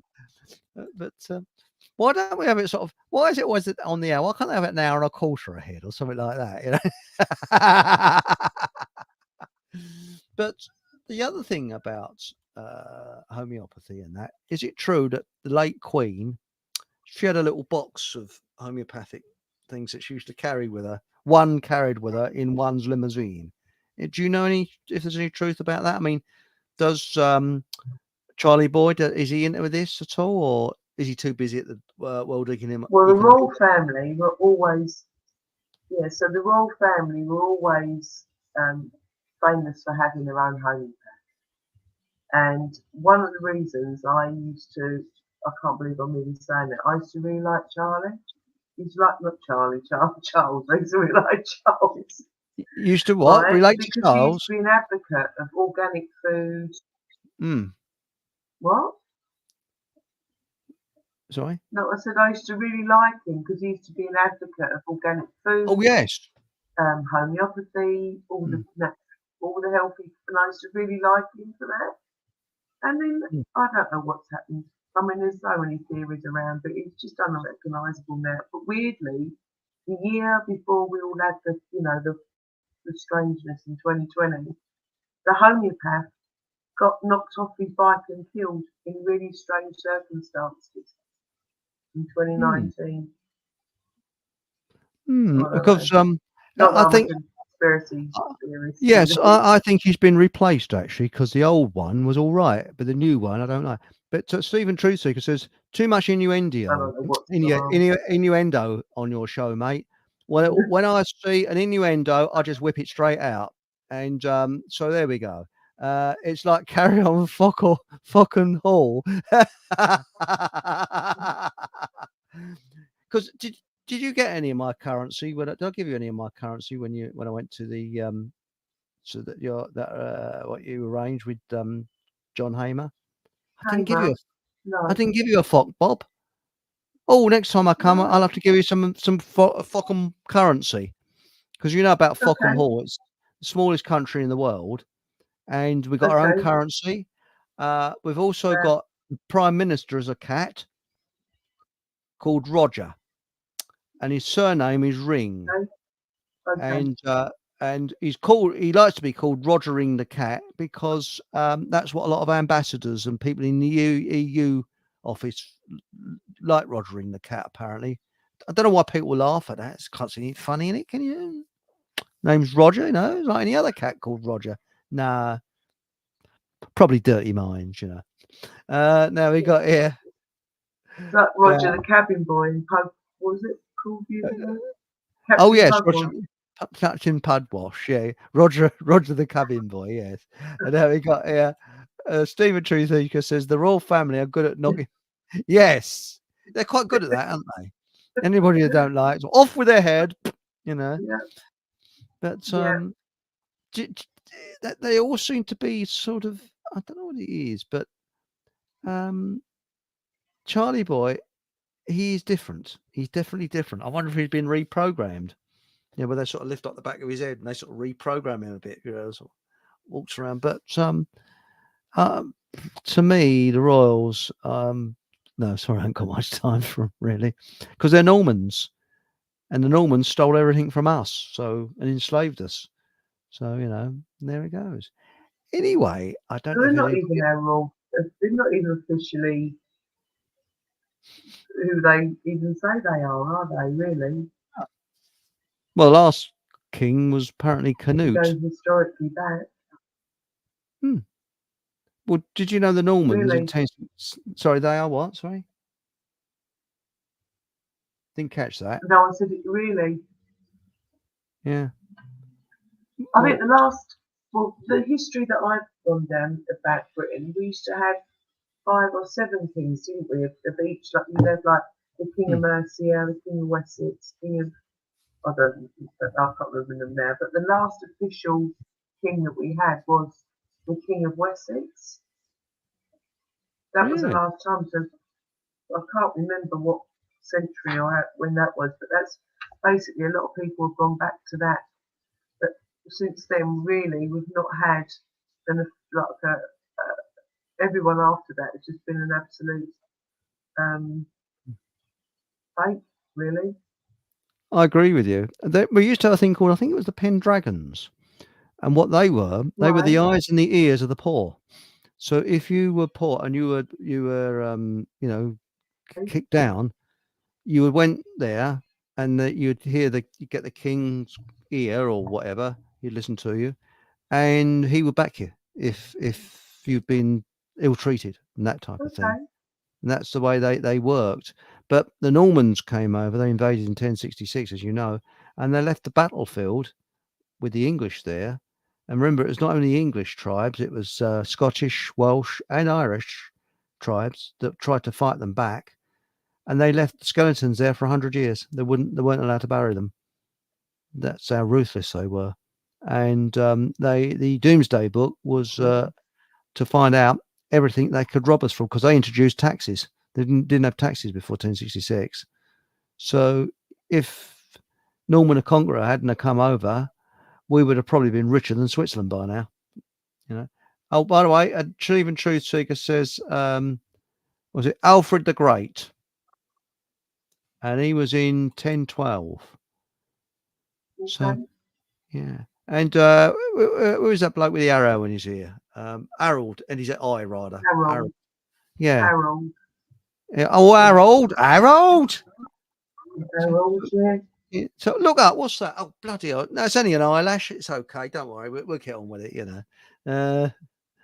But, oh, hang on. There's another one here. What is it? It's Athelstan was our last true English king. Check me out. Yeah. Yeah. But So is Athelstan, is that the one that's linked to the Vikings, unfortunately, the dramas and things, is it? I don't know. I don't know. Athelstan. Yes. But why is it always, Henry was it somebody Richard the Lionheart, something the Great? Why can't they have sort of like Eric the Flatulent, the first king that introduced wholemeal foods into this country, or somebody like, I don't know, Bert the Useless, it's absolutely bleeding useless. I mean, why do they always have names like Harold? Why can't they have Fred? Has there ever been a Fred who's been a king, or a Bert, or Lil? I suppose we have Queen had Lil. She's probably a Burning Queen. She is a good be a Burning Queen, isn't she? Queen Lil. But what gets me is they're supposed to tell us how to live. They're supposed to be a shining example, but they don't live like normal people. I mean, the Queen thought the whole world smelt of wet paint, because wherever she went, they're always painting in front of her, And how could you have people groveling around you all day? The sad thing is, I really think that the working class people have probably had it right for many, many years. I'm not saying we've not had to graft and all that, but we're all about community, we're all about family. We really help one another out, and this whole thing about looking outside of yourself constantly to make you happy and better, so-called better yourself. I mean, I know where I'd rather be sat on a Saturday night down the pub with or not that, but just like you see stuff depicted. You don't get me wrong, it's nice to have nice things and have nice dinners and things, but you have much more fun sitting around with family, don't you? And someone might start. I mean, one of my favourite things on a Sunday was to go down the pub with my granddad and listen to Elf Upsy. It was wonderful. I used to really love it.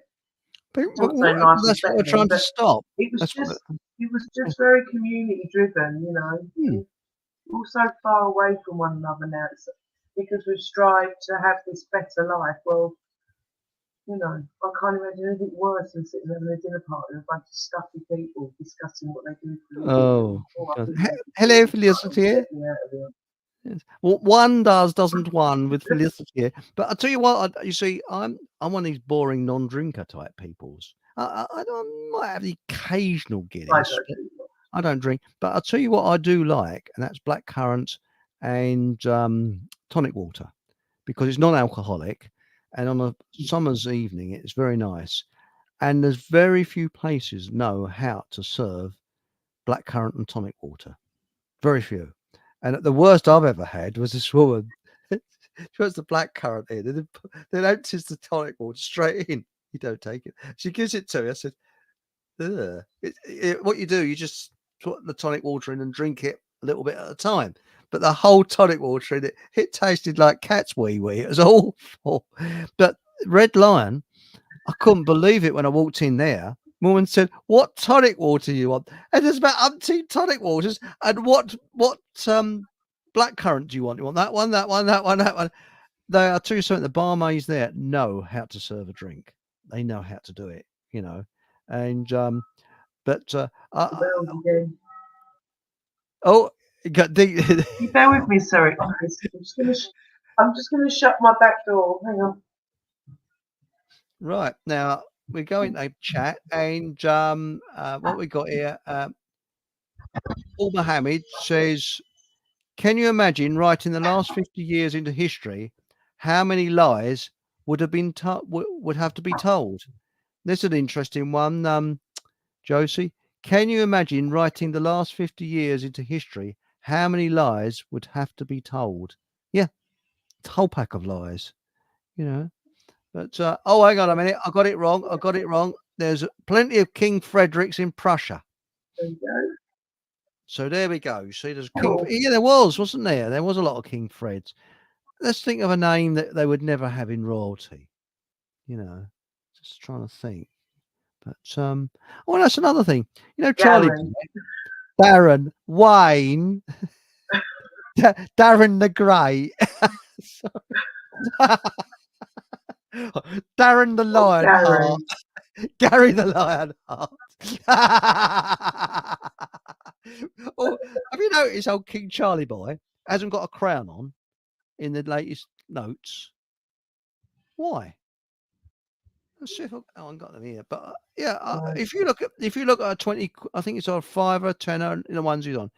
He's not wearing a crown, which is weird, But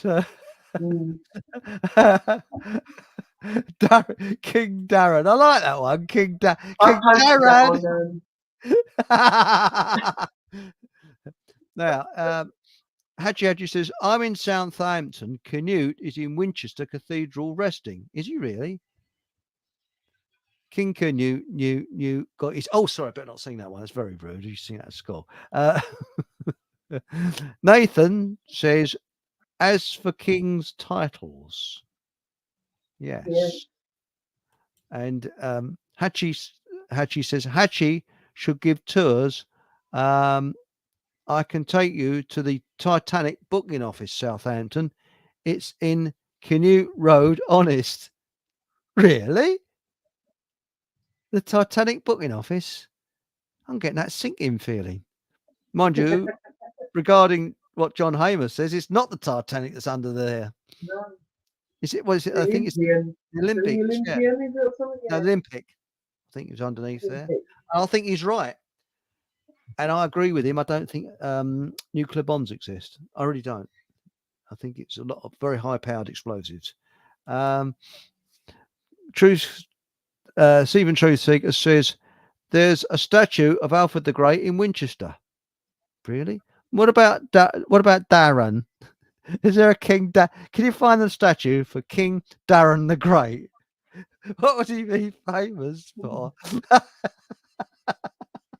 I like that, King Darren. Famous for computer games. There we got here. Titles and chapters are found in books. His story is a load of fake chapters. Yes. Well, going on a little bit further, I said this last night, and I'm going to repeat myself, so it's time to make a cup of tea for anybody. So, oh, bloody hell, he's not going on again, is she? There was a chap looking at my, what would you call this? A diary pad. Not an iPad, is it? It's an old pad. Dr. Stephen Gundry. Diary, yes, Gundry. He's been looking, and apparently we were told that years ago only the posh ate white rice, and the poor had wholemeal bread, and the rich had white bread. Well. He discovered that in 1970 there was a great big explosion of people eating wholemeal bread, and manufacturers, when they make wholemeal bread, there's less processing done because they don't have to take all the husks and stuff off. Okay. And apparently it's causing leaky gut syndrome. Yeah. So from now on, it is white rice for me, not brown rice, which tastes like. and and looks like shit. And I tell you what Yeah. is nice, salted sea salt. You only have to put a little bit of in, and it's lovely. And the other one is tomatoes and things like that. Mind you, I live on potatoes. I love potatoes. I love me chips, but I have healthy chips. Celtic salt. Celtic salt, yeah, that's the one. Um, there it says. Sorry, that Darren's really hit my funny bone. King Darren. I could see this picture of sort of woke characters. I want you, King Darren. What? Eating his chips. Sorry. Yes, and as King Darren gets out the limousine, putting his cigarette out on the curb, he's now walking.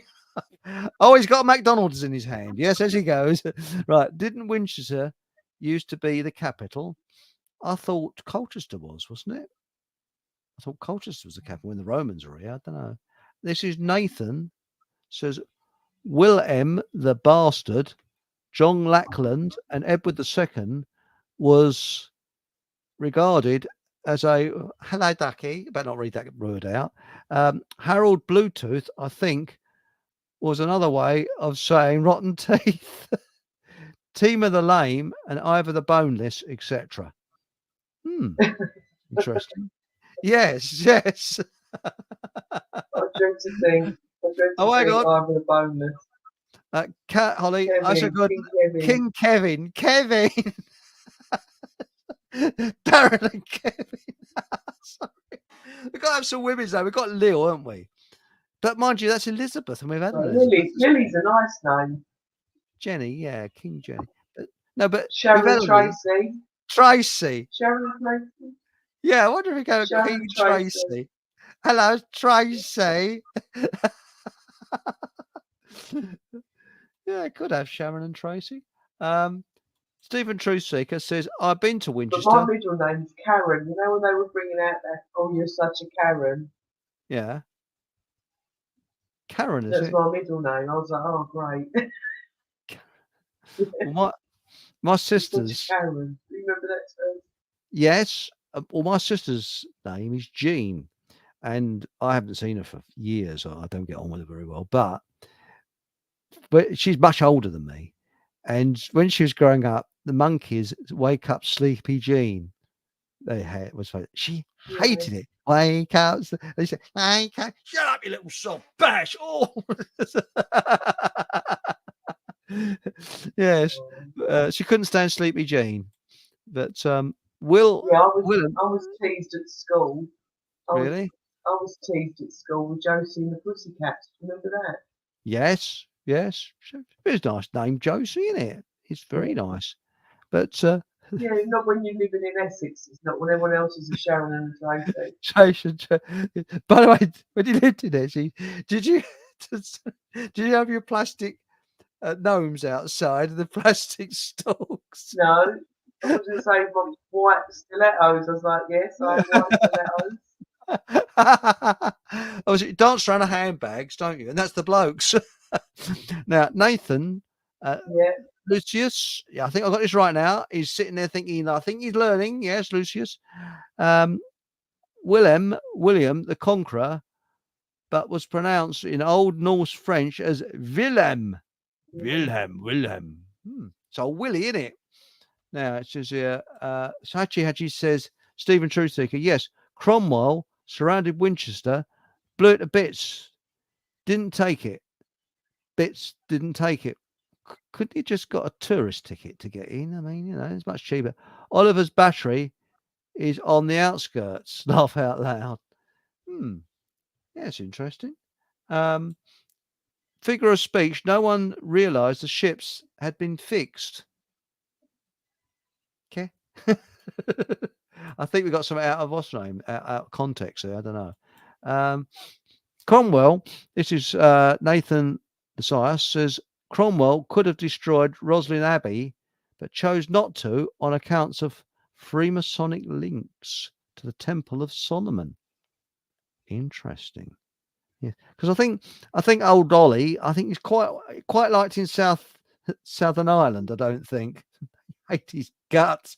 He went there and absolutely massacred the people. Nasty piece of work, Ollie Cromwell. Uh, um, Chapel, not Abbey. Bar. Or if they've told us that Oliver Cromwell, hmm. if if they've told us Oliver Cromwell was a meanie, God means he was a goodie. Oh yeah, he's They've nasty. just inverted everything, haven't they? Oh, they have. I think Cromwell did as ordered by his master's usual crew. Yes, the people we're not allowed to criticise. That's right. Yes. Mm. Um, that Jehovah's Witnesses. I think we're talking about, aren't we? Yes. Now, Nathan. Yes, exactly. Now we got here. What was it? Winchester was the old capital of Wessex, but moved to London shortly after Alfred the Great croaked it. This is Nathan. He certainly knows his history, doesn't he? Blimey. Crumbs. Now it says, now this is Mark Anthony. He says, I always thought white bread was full of crap. Well, it is generally. I suppose it depends on where you buy from. And I gave up eating bread. I was brought up on bread and I gave up eating it.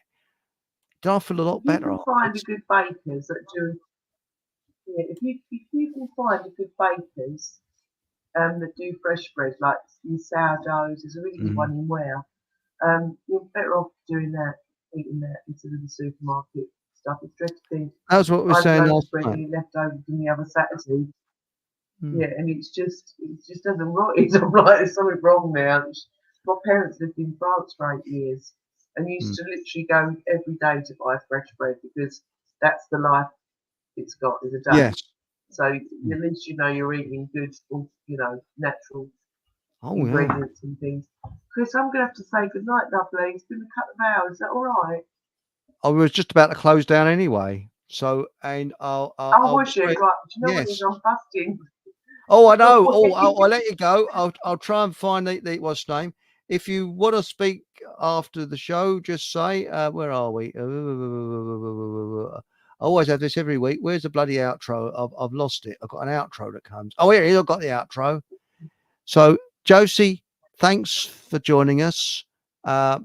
Please feel free to go and, shall we say, give a contribution to Birmingham's water supply. And Okay. and it just leaves me to say, I'll be back next Sunday with Dawn Lester, and have a good week. And whatever happens, have a bloody good laugh. Thank you so much for asking me on. It's a pleasure. Come on, and you'll be on again, won't you? On a radio Thank you. show. I'll see you soon. See you soon. Night, and Yes, good I'll night. see you soon, Chris. Thank you. Bye. Good night.